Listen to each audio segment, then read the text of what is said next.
જ્યારે પુત્રએ તેના બીમાર પિતાને થપ્પડ મારીને વૃદ્ધાશ્રમમાં મોકલ્યા ત્યારે પિતાએ તેમને એવો પાઠ ભણાવ્યો કે પુત્ર અને વહુના હોશ ઉડી ગયા. નમસ્કાર, પ્રણામ, સ્વાગત છે તમારું અમારી યુટ્યુબ ચેનલમાં. આજની આ કહાની ઘણી પ્રેરણાદાયી અને જ્ઞાનવર્ધક છે, એટલે આ વિડીયોને અંત સુધી સાંભળજો અને પસંદ આવે તો તમારા અન્ય મિત્રો સાથે શેર પણ કરી દેજો. સાથે જ કોમેન્ટ બોક્સમાં હર હર મહાદેવ અવશ્ય લખજો. અને એક પિતાએ તેના પુત્રને જે દંડ આપ્યો તે બરાબર હતો કે નહીં તે તમે કોમેન્ટ બોક્સ કરીને જરૂર જણાવજો. તો ચાલો મિત્રો, શરૂ કરીએ આજની કહાની. મોહનજી તેમની આંખોમાં ઉદાસી અને તેમના જીવનની શૂન્યતાનો અહેસાસ લઈને વૃદ્ધાશ્રમના એક રૂમમાં બેઠા હતા. મોહનજી 1 મહિના પહેલા જ આ વૃદ્ધાશ્રમમાં આવ્યા હતા. તેમને અહીં બિલકુલ મન નહોતું લાગતું. તેઓ તેમના પરિવારને વારે વારે યાદ કરી રહ્યા હતા. તેઓ તેમના પૌત્રને ખૂબ જ યાદ કરી રહ્યા હતા અને તે પોતાના પૌત્રની આશિકતને તેમના મનમાંથી દૂર કરી નહોતા શકતા. તેમની આંખોમાંથી આંસુ છલકાઈને તેમના ગાલ પર પડી રહ્યા છે.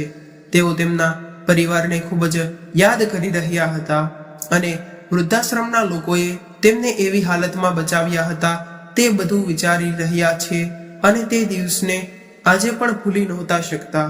ધીરે ધીરે ફરી પાછું યાદ આવવા લાગે છે કે એક નાની વાત ઉપર પુત્ર અને વહુએ ઘરમાં કેવો મોટો હોબાળો કરી દીધો હતો. અને એ દિવસે પુત્ર જ્યારે ઓફિસેથી ઘરે આવે છે ત્યારે મોહનજી તેના પુત્રને કહે છે, મારી તબિયત સારી નથી, બીપી ઉપર નીચે થઈ રહી છે, મને ડોક્ટર પાસે લઈ જા.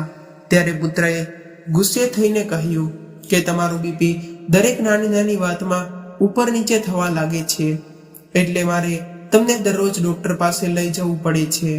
અને હવે મારી પાસે એટલા પૈસા પણ નથી કે હું તમારા પાછળ પૈસા ખર્ચ કરી શકું. તમે તો ઘરે સાવ નવરા થઈને બેઠા છો અને કંઈ કામ પણ કરતા નથી. એમ તો અમે તમારા ખાવા પીવાની દેખભાળ રાખીએ છીએ અને ઉપરથી તમારા દવાઓના પૈસા પણ ખર્ચા કરીએ છીએ. બિચારા મોહનજી તેમના પુત્રની વાત સાંભળીને તેમના રૂમમાં ચાલ્યા જાય છે. પણ થોડી વારમાં તેનો પુત્ર આવીને કહે છે કે દાદાજી, હું પપ્પા મમ્મી સાથે મૂવી જોવા જાઉં છું અને અમે બહાર જમીને આવશું. એટલે મમ્મીએ કહ્યું છે કે સવારે તમારા માટે 2 રોટલી રાખી છે, તે તમે મીઠું લગાડીને ચા સાથે ખાઈ લેજો. તેનો દીકરો અને વહુ તેમના પુત્ર સાથે મૂવી જોવા માટે બહાર જાય છે. ત્યારે મોહનજીએ વાતથી ખૂબ જ પરેશાન થાય છે કે તેમના માટે પુત્ર પાસે ન તો પૈસા છે કે ન તો સમય છે, પરંતુ પોતાના માટે પૈસા પણ છે અને સમય પણ છે. અને તેને 3 થી 4 કલાકનો સમય ફિલ્મ જોવામાં વિતાવી શકે છે, પણ મને 1 કલાક માટે ડોક્ટર પાસે લઈ જવાનો ટાઈમ તેની પાસે નથી. અને મોહનજી એવું વિચારતા રહે છે અને રાત્રે 12 વાગ્યે તેમનો પુત્ર નયન અને વહુ ઘરે આવે છે. પૌત્ર રસ્તામાં જ સૂઈ ગયો હતો, તેથી નયન તેમના રૂમમાં જાય છે અને તેને સુવડાવી દે છે. ત્યાર પછી મોહનજી તેમના પુત્રને કહે છે કે દીકરા, તે મને કહ્યું હતું કે તારી પાસે સમય નથી, પણ તારી પાસે ફિલ્મ જોવા માટે 4 કલાક છે, પણ તારી પાસે તારા વૃદ્ધ પિતાને ડોક્ટર પાસે લઈ જવાનો સમય નથી. બરાબર ને? મોહનજીએ આટલું જ કહ્યું કે ત્યાં જ તેના પુત્ર નયને તેના પિતાને ગાલ પર 2 થપ્પડ મારી દીધી. તમારી હિંમત કેવી રીતે થઈ મારા જીવનમાં દખલઅંદાજી કરવાની? હું પૈસા કમાઉં છું અને મારા જ પૈસા ખર્ચું છું. તમારી જેમ ઘરમાં બેઠા બેઠા મફતની રોટલીઓ નથી તોડતો અને મારી પણ હુકુમ ચલાવવાની કોશિશ પણ ન કરતા. ચૂપચાપ એક ખૂણામાં શાંતિથી પડ્યા રહો, નહીં તો હું તમને આ ઘરની બહાર કાઢી મૂકીશ. પિતાનું આટલું અપમાન કર્યા પછી નયન તેના રૂમમાં સૂવા માટે ચાલ્યો ગયો અને તેના પુત્ર દ્વારા અપમાનિત થઈને મોહનજીને આંચકો લાગી જાય છે અને તેઓ અંદરથી સાવ ભાંગી પડે છે. આટલું અપમાન સહન કરીને તેઓ ભૂતની જેમ ઊભા રહી વિચારી રહ્યા છે કે તેના પુત્રએ તેની સાથે આ શું કર્યું. તેમની આંખ સામે અંધકાર છવાઈ ગયો અને તેમને જાણે એવું લાગ્યું કે આ જમીન ફાટી જાય અને તેઓ તેમાં સમાઈ જાય. ત્યારે મોહનજી તેના પુત્રને કરેલા અપમાનને સહન કરી શક્યા નથી અને તે જ રાત્રે તેઓ 2 ધાબળા અને 1 ચટાઈ લઈને ઘરની બહાર નીકળી જાય છે કે હવે ખૂબ થયું, હું હવે આ ઘરમાં રહી નથી શકતો, કેમ કે દીકરાએ તો બધી હદ વટાવી દીધી છે. એકવાર તેણે હાથ ઉપાડ્યો છે તો હવે વારંવાર તે આ કરવાની આદત પડી જશે. હું હવે આ ઘર છોડી દઉં એ જ સારું છે અને હવે આ ઘરમાં રહેવું એ મારા માટે ઠીક પણ નથી. હવે આવું અપમાન સહન નહીં થાય. અને તેઓ તેમની અશક્ય ચીજ વસ્તુઓ લઈને ઘરમાંથી નીકળી જાય છે અને કડકડતી શિયાળાની ઠંડીમાં રસ્તાના કિનારે બનેલી બેન્ચ પર 4 દિવસ વિતાવે છે. એ જ ધાબળા અને ચટાઈ પાથરીને તેઓ રાત્રે સૂઈ જાય છે. તેમની પાસે થોડા પૈસા હતા, તેનાથી તેઓ કંઈક ખાવાનું ખરીદીને પોતાનું પેટ ભરી લેતા અને 4 દિવસમાં પુત્ર કે વહુએ એક વખત પણ તેમને શોધવાનો પ્રયાસ નહોતો કર્યો. તેમની પાસે તો ફોન પણ હતો, પરંતુ પુત્ર કે વહુએ બંનેમાંથી કોઈએ તેમને ફોન કરવાનું પણ જરૂર ન સમજ્યું કે પોતાના પિતાને એક વખત પણ ફોન કરીને પૂછી લે કે તમે છેલ્લા 4 દિવસથી ક્યાં છો. પણ પુત્ર અને વહુ પોતે જ ઈચ્છતા હતા કે તેઓ આ ઘર છોડીને ચાલ્યા જાય, કેમ કે તેઓ મફતના રોટલા તોડતા હતા અને આમ પણ ઘરે બેઠેલા વૃદ્ધ પિતા પુત્ર માટે બોજો લાગે છે. અને જો પિતા કમાવું હોય તો પછી દીકરા તેમને ઘરે જ રાખે છે. પણ જો વૃદ્ધાવસ્થામાં પિતા પાસે પૈસા ન હોય તો પુત્રને તેના પિતાને રાખવા અને 2 સમયનું ભોજન આપવું એ પણ બોજ જેવું લાગે છે. મોહનજીની તબિયત પહેલેથી સારી ન હતી. તેમનું બીપી સતત ઉપર નીચે થતું રહેતું હતું અને તેમને બ્લડ શુગરની સમસ્યા પણ હતી. તેઓ 4 દિવસથી બરાબર ખાતા પીતા પણ ન હતા. તેમની તબિયત ખૂબ જ ખરાબ થવા લાગી હતી. એક વખત તેઓ બેહોશ થઈને રસ્તાના કિનારે પડ્યા ગયા. ત્યારે અચાનક વૃદ્ધાશ્રમના લોકોની નજર તેમના પર પડી અને તેઓ મોહનજીને તેમના વૃદ્ધાશ્રમમાં લઈ ગયા. ત્યારે મોહનજીની હાલત એટલી ખરાબ હતી કે વૃદ્ધાશ્રમના લોકોએ તેમને 2 દિવસ હોસ્પિટલમાં દાખલ કર્યા હતા. ત્યારબાદ તેમની તબિયતમાં થોડો સુધારો થયો હતો. વૃદ્ધાશ્રમના લોકોએ તેમની ખૂબ જ કાળજી લીધી એટલે તેઓ જલ્દી સ્વસ્થ થઈ ગયા. હવે ધીમે ધીમે મોહનજીએ વૃદ્ધાશ્રમની અલગ અલગ પ્રવૃત્તિઓમાં ભાગ લેવાનું શરૂ કરી દીધું. વહેલી સવારે ચાલવા જવાનું શરૂ કર્યું અને તેમણે વૃદ્ધાશ્રમમાં કેટલાય મિત્રો પણ બનાવ્યા. તે લોકો પણ તેમના જેવા જ હતા. પછી સવારે બધા વૃદ્ધ લોકો સાથે યોગા કરતા હતા. બધા એક સાથે ચા નાસ્તો પણ કરતા હતા અને પોતપોતાની વાતો સંભળાવતા હતા. શરૂઆતમાં મોહનજીને વૃદ્ધાશ્રમમાં રહેવું ગમતું ન હતું. ત્યાં બધું સૂનસૂન લાગતું હતું. તેઓને તેમના ઘરની ખૂબ જ યાદ આવતી હતી, કેમ કે તેમણે પોતાનું આખું જીવન ત્યાં વિતાવ્યું હતું અને તે ઘર તેમને પોતાની મહેનતની કમાણીથી પણ બનાવ્યું હતું. પરંતુ આજે તેના પુત્રએ તે ઘરમાં એક એક રોટલી માટે તરસાવી દીધા હતા અને તેમના પુત્રએ પિતા સાથે દુર્વ્યવહાર કર્યો હતો. પણ હવે ધીરે ધીરે તેમને વૃદ્ધાશ્રમમાં ગમવા લાગ્યું અને તેમને વૃદ્ધાશ્રમમાં ગમવા લાગ્યું હતું અને બધાની વાતો સાંભળીને તેમને એ સમજાઈ ગયું કે ગડપણમાં કેવી રીતે જીવવું જોઈએ, બેંક બેલેન્સને કેવી રીતે મેનેજ કરવી જોઈએ. એકવાર મોહનજી તેમના મિત્ર સુખારામજી સાથે ગાર્ડનના પાર્કમાં બેઠા હતા. ત્યારે સુખારામજીએ મોહનજીને પૂછ્યું, મિત્ર, તમે પહેલા શું કરતા હતા અને તમારી પત્ની ક્યાં છે? તો તેમણે કહ્યું કે હું એક સ્કૂલનો ટીચર હતો અને હું એક પ્રાઇવેટ સ્કૂલમાં ભણાવતો હતો. મારી પત્ની 20 વર્ષ પહેલા જ મને છોડીને ભગવાન પાસે ચાલી ગઈ છે અને મારે માત્ર એક જ પુત્ર છે જેનું નામ નયન છે. મેં માતા વગરના મારા પુત્રને ખૂબ જ સારી રીતે ઉછેર્યો છે અને ક્યારેય કોઈ પણ ચીજ વસ્તુ માટે તેની માતાની ગેરહાજરીનો અહેસાસ થવા નથી દીધો. તેને સારી રીતે ભણાવવા માટે મેં સખત મહેનત કરી છે અને મેં તેના માટે વધારે કમાણી પણ કરી હતી. પ્રાઇવેટ સ્કૂલની સાથે સાથે હું બાળકોનું ટ્યુશન પણ કરાવતો હતો, જેથી હું થોડા વધારે પૈસા પણ કમાઈ શકતો હતો, જેથી મારા પુત્રના ભણતર પાછળ ખર્ચી શકું. હું ઈચ્છતો હતો કે મારો પુત્ર ભણી ગણીને એક મોટો માણસ બને અને તેને એક સારી નોકરી મળે, તો હું મારું ગડપણ પણ સુધારી જાય અને પછી હું મારા પુત્ર, વહુ અને પૌત્ર સાથે સારી રીતે જીવન પસાર કરી લઈશ. પણ મારી પત્ની અને મારા જીવનની શરૂઆતમાં જ મને છોડીને તે મૃત્યુ પામી ગઈ હતી અને મેં મારું આખું જીવન એકલા વિતાવ્યું હતું. એટલે વિચાર્યું હતું કે મારો પુત્ર મોટો થશે એટલે મારા ઘરમાં વહુ આવશે, મારા પૌત્ર થશે, તો મારું ઘર ફરી ભર્યું ભર્યું રહેશે અને પછી કમસે કમ મારું ગડપણ તો સારી રીતે વીતશે. આ બધી ઈચ્છતા માટે મેં મારા દીકરાને ભણાવ્યો ગણાવ્યો. પછી મારો દીકરો પણ મારી જગ્યાએ નોકરી કરવા લાગ્યો, એટલે મારા ઘરમાં વહુ આવશે અને મારા પૌત્ર થશે, તો મારું ઘર ફરી હર્યું ભર્યું બની જશે અને પછી કમસે કમ મારું ગડપણ તો સારી રીતે વિતાવશે. આ બધી ઈચ્છા સાથે મેં મારા દીકરાને ભણાવ્યો ગણાવ્યો. પછી મારો દીકરો પણ સારી જગ્યાએ નોકરી પર કરવા લાગ્યો.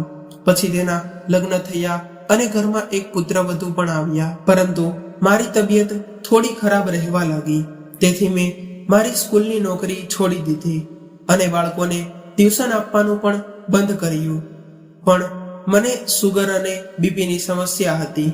મેં વિચાર્યું કે ચાલો સારું, હવે તો મારો પુત્ર કમાવા લાગ્યો છે, મેં આખી જિંદગી કમાણી કરી છે જે મેં મારા દીકરા પર લગાડી દીધી છે, તો હવે મારો દીકરો મારી વૃદ્ધાવસ્થામાં મને સારી રીતે તો સાચવશે ને. પણ જેમ જેમ મેં કમાવાનું બંધ કર્યું તો હવે મારા પુત્ર અને વહુનું વર્તન પણ બદલાવા લાગ્યું છે.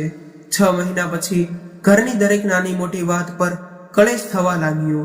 પૈસા માટે ઘરમાં ઝઘડાઓ થવા લાગ્યા હતા અને હું જ્યારે મારા પુત્ર અને પુત્ર વહુ પાસે મારી દવાઓ માટે પૈસા માંગતો હતો તો તેઓ મારી સાથે ઝઘડો કરવા લાગતા હતા અને કહેતા હતા કે તેઓ આ ઘરમાં બોજ બનીને બેઠા છે અને કોઈ કામ નથી કરતા. કંઈ તો કરો, તમે હજુ એટલા બુઢા પણ નથી થઈ ગયા કે તમે હાથ પગ જોડીને ઘરે બેઠા રહો. જાઓ, પૈસા કમાઓ અને ઘરમાં લાવીને આપો. તેવો તો હું વૃદ્ધ થઈ ગયો હતો અને મારી તબિયત પણ સારી નહોતી રહેતી અને મારો પુત્ર મારી દવાઓ પણ સમયસર લઈ નહોતો આપતો. મારાથી મારું કામ પણ નહોતું થતું. મારી બીપી ઉપર નીચે થતી હતી અને મારા હાથ પગ પણ ધ્રુજવા લાગતા હતા. પણ મારો પુત્ર આ બધું સમજવા તૈયાર જ ન હતો અને એક દિવસે ઘરમાં પૈસાને લઈને ઝઘડો થયો, જેના કારણે દીકરાએ મને 2 થપ્પડ મારી દીધી. પછી મેં વિચાર્યું કે હવે હું આ ઘરમાં બેશરમ વ્યક્તિની જેમ જિંદગી નહીં જીવી શકું અને એટલે હું ઘરની બહાર નીકળી ગયો. હવે આજે હું આ વૃદ્ધાશ્રમમાં છું અને મારા દોસ્ત જીવન પણ એક અજીબ રમત રમે છે અને જેનો મને ખ્યાલ પણ નથી આવતો. પહેલા તો મારી પત્નીને ભગવાને એમની પોતાની પાસે બોલાવી લીધી અને હવે હું વૃદ્ધાશ્રમમાં મારી બાકીની જિંદગી વિતાવી રહ્યો છું. અને એક દિવસની વાત છે, વૃદ્ધાશ્રમના તમામ લોકો રાત્રિ ભોજન કરીને બેઠા હતા ત્યારે સમાચાર સાંભળ્યા કે આખા દેશમાં કોરોનાના રોગચાળા માટે લોકડાઉન લગાવવામાં આવ્યું છે અને રોગચાળાને કારણે તમામ સ્કૂલો બંધ રહેશે અને આથી સ્કૂલના વર્ગો ઓનલાઈન શરૂ કરવામાં આવશે. ત્યારે મોહનજીના મનમાં એક વિચાર આવ્યો કે ઓનલાઈન ક્લાસમાં તો તમારે ભણાવવા માટે સ્કૂલે જવું નથી પડતું અને તમારે સ્કૂલની જેમ ઊભા રહીને ભણાવવાની જરૂર નથી. ફક્ત મોબાઈલ કે કમ્પ્યુટર ઉપર ઘરમાં બેસીને પણ બાળકોને ભણાવી શકો છો. ત્યારે મોહનજી ગણિત અને વિજ્ઞાનના ખૂબ જ સારા ટીચર હતા, એટલે તેમણે પોતાનો ઓનલાઈન બાયોડેટા 2 થી 3 સ્કૂલોમાં મોકલી દીધો અને પછી એક સ્કૂલમાં તેઓ ગણિત અને વિજ્ઞાનના ટીચર તરીકે નિયુક્ત પણ થઈ ગયા. હવે તેઓ ઓનલાઈન અભ્યાસની હર મહિને સારી એવી કમાણી કરતા લાગ્યા. હવે તેઓ ઓનલાઈન અભ્યાસથી દર મહિને સારી એવી કમાણી કરવા લાગ્યા હતા. તેઓ સવારે 8 થી બપોરના 12 વાગ્યા સુધી પોતાના ફોનથી ઓનલાઈનમાં બાળકોને ભણાવતા હતા. હવે તેઓ દર મહિને 25,000 રૂપિયા કમાવા લાગ્યા અને પોતાનો તમામ ખર્ચ પોતે જ ઉઠાવવા લાગ્યા. અને થોડા પૈસા તેમણે વૃદ્ધાશ્રમને દાન આપવામાં શરૂ કર્યું, તેથી અન્ય લોકોને પણ મદદ કરી શકે. કેમ કે હવે વૃદ્ધાવસ્થામાં તેમને પૈસાની કેટલી જરૂર ન હતી કે તેઓ પોતાના પર પૈસા ખર્ચી દે. પણ એક દિવસ એવો આવ્યો કે આ વાત તેના પુત્ર અને વહુને ખબર પડી કે તેમના પિતાએ ફરીથી પૈસા કમાવાનું શરૂ કર્યું છે અને તેમણે ફરીથી બાળકોને શીખવાડવાનું શરૂ કર્યું છે. અને તેઓ આટલા પૈસા ક્યાં ખર્ચતા હશે એવું વિચારીને તેઓ બંને પોતાના પિતાને કોઈ પણ રીતે શોધી કાઢ્યા. અને મોહનજીનો 1 અઠવાડિયા પછી જન્મદિવસ આવવાનો હતો, તેથી જન્મદિવસની તારીખે બંને પુત્ર અને વહુ મોહનજી માટે કેક લઈને વૃદ્ધાશ્રમમાં પહોંચી ગયા અને કહ્યું કે પિતાજી, તમને 65 વર્ષમાં જન્મદિવસની ખૂબ ખૂબ શુભેચ્છાઓ. આજે તમે 65 વર્ષના થઈ ગયા છો. તમારો પુત્ર તમને ખૂબ જ યાદ કરે છે અને હવે તમે ઘરે પાછા આવો. તમે વૃદ્ધાશ્રમમાં ઘણું રહી લીધું, હવે તમારા પુત્ર વહુના ઘરે ચાલો. અમે તમને લેવા આવ્યા છીએ અને અમે તમને ત્યાં જ રાખીશું. ત્યારે મોહનજી તેમના પુત્ર અને વહુની વાત ચૂપચાપ સાંભળતા રહ્યા હતા અને તેઓ કંઈ ન બોલ્યા. એટલે પુત્રએ ફરીથી કહ્યું, ચાલો અમારી સાથે, અમે તમને લેવા આવ્યા છીએ. પરંતુ મોહનજી તેમના પુત્ર અને વહુની સાથે જવાની સ્પષ્ટ ના કરી દે છે. પુત્ર અને વહુ નિરાશ થઈને ઘરે પાછા ફરી ગયા. આ વાતના 6 મહિના પછી જ તે કોરોનાને કારણે પોતાના પુત્ર નયનની નોકરી છૂટી જાય છે અને હવે ઘરમાં ખર્ચાના લાલા પડવા લાગ્યા હતા. પતિ પત્ની મુશ્કેલીમાં મુકાઈ ગયા હતા અને એથી પતિ પત્ની વચ્ચે ખૂબ જ ઝઘડો થવા લાગ્યો હતો. જે પણ બચતના પૈસા રાખ્યા હતા તે પણ 2 થી 3 મહિનામાં ખર્ચાઈ ગયા. અને આ બાજુ નયનને પણ નોકરી જલ્દી નહોતી મળી. એટલે વહુ અને પુત્ર ફરી દોડીને તેમના પપ્પા પાસે જાય છે અને તેમની પાસે રડતા રડતા કહે છે કે પપ્પા, મારી નોકરી પણ ચાલી ગઈ છે અને અત્યારે ઘરમાં ઘણો ખર્ચો પણ વધી ગયો છે. હવે મારી પાસે બિલકુલ પૈસા નથી. મેં મારા પુત્રની સ્કૂલની ફી નથી ભરી. ખાવા પીવા પાછળ ખર્ચ કરવો પડે છે. હવે તમે પૈસા કમાવ છો તો કમસે કમ તમે તો અમને પૈસા આપો. જો તમે નહીં આપો તો અમને કોણ આપશે? અમે તમારા બાળકો છીએ. શું કોઈ તેમના બાળકો સાથે આવું વર્તન કરે છે કે જ્યારે તમારા બાળકો પરેશાન છે, ઘરે ઘરે ભટકી રહ્યા છે અને તમારે તમારા જ પૈસા બાળકોને આપવાને બદલે આ વૃદ્ધાશ્રમમાં આપી રહ્યા છો?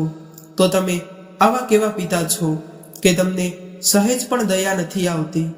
આવી તમારા પર, તમારા પુત્ર અને વહુ ઉપર અને આવી પુત્રની વાત સાંભળીને મોહનજી ખુરશી પરથી ઊભા થઈ જાય છે અને ત્યાં વૃદ્ધાશ્રમના તમામ લોકો પણ બેઠા હોય છે.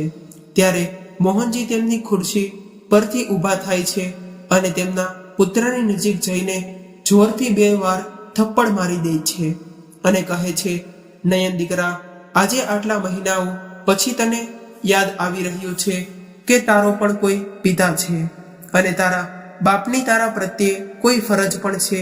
આજે જ્યારે તારી પાસે પૈસા નથી તો તું મારી પાસે પૈસા માંગવા આવ્યો છો અને તને મારી ફરજ શું છે એ તું યાદ અપાવવામાં આવ્યો છે. અરે તું તારી ફરજને યાદ કર. જ્યારે તે દિવસે તે મને ડોક્ટર પાસે લઈ જવાની ના પાડી દીધી હતી ત્યારે તારી ફરજ ક્યાં ગઈ હતી? અરે તે એક બાપનું જેટલું અપમાન કર્યું છે ને એટલું તો કોઈએ નહીં કર્યું હોય. એટલી બધી ઈચ્છાઓ સાથે મેં તારી આખી જિંદગી તને પાળ્યો હતો. મારી બધી જ કમાણી તારી પાછળ ખર્ચી દીધી હતી. પણ તે મારી સાથે શું કર્યું? તે મારા ઘરમાંથી મને થપ્પડ મારીને ઘરની બહાર નીકાળી દીધો. તે મને ઘર છોડીને જવા માટે મજબૂર કરી નાખ્યો અને આજે જ્યારે તારી નોકરી ચાલી ગઈ છે અને તારી પાસે પૈસા નથી તો તું મને જ કહે છે કે મારા બાળકોની કોઈ સંભાળ રાખી એ મારી ફરજ છે. શું બાળકોની ફરજ નથી કે તેઓ તેમના વૃદ્ધ માતા પિતાની સંભાળ રાખે, તેના વૃદ્ધ માતા પિતાની સેવા કરે અને તેમના વૃદ્ધાવસ્થામાં તેમના માટે દવા લઈ આપે? આવ્યો બહુ મોટો મને જ્ઞાન દેવા વાળો, હમણાં જ આ વૃદ્ધાશ્રમમાંથી ચાલ્યો જા, નહીં તો અત્યારે જ પોલીસને બોલાવીશ અને પોતાના પિતા પર હુમલો કરવાનો કેસ કરી દઈશ. મોહનજીની હિંમત જોઈને વૃદ્ધાશ્રમના બધા લોકો તાળીઓ પાડવા લાગે છે અને લોકો કહેવા લાગે છે કે તમે અદ્ભુત નિર્ણય લીધો છે. અરે તમને તમારા બાળકે એક વાર ઉછેર્યા છે, પણ બીજી વાર સાવધાન રહેવું જોઈએ. આમ ખૂબ જ સારી વાત છે. અને આજે પણ તમારો પુત્ર તમારી પાસે કંઈક લેવા આવ્યો છે, પણ કંઈ આપવા આવ્યો નથી. આ પુત્રનો ઈરાદો સારો નથી. પછી વૃદ્ધાશ્રમના સંચાલક પણ ત્યાં આવી જાય છે અને તેઓ નયનને કહે છે કે બેટા, તું અત્યારે આ જગ્યા છોડી દે અને કોઈની સાથે જોર જબરદસ્તી કરવાની કોશિશ ન કર, નહીતર અમે તને કાયદાની ભાષામાં સમજાવીશું. ત્યારે પુત્ર અને વહુ બંને બેઆબરૂ થઈને વૃદ્ધાશ્રમમાંથી નીકળી જાય છે અને મોહનજી પોતાનું આખું જીવન વૃદ્ધાશ્રમમાં આરામથી વિતાવવાનું નક્કી કરે છે અને તેમની કમાણી પણ વૃદ્ધાશ્રમમાં આપે છે. તો મિત્રો, એક સ્વાભિમાની પિતાનો આવો સાહસિક નિર્ણય તમને કેવો લાગ્યો? અને જો તમે એમની જગ્યાએ હોત તો તમે શું કરત? તે આજની યુવા પેઢીને જાગૃત કરવાનો આ કદાચ શ્રેષ્ઠ માર્ગ છે અને આવી વાર્તાઓ દ્વારા જ આપણી ભાવિ પેઢી જાગૃત થઈ શકે છે. અને જો આ વાર્તા તમને પસંદ આવી હોય તો કોમેન્ટ બોક્સ કરીને જરૂર જણાવજો અને સાથે સાથે કોમેન્ટ બોક્સમાં હર હર મહાદેવ અવશ્ય લખજો. અને જો નવા મિત્રો હોય તો અમારી ચેનલને સબસ્ક્રાઇબ કરવાનું ભૂલશો નહીં. ફરી એક નવા વિડીયો સાથે મળીશું. ત્યાં સુધી સૌને મારા જય શ્રી કૃષ્ણ. હર હર મહાદેવ.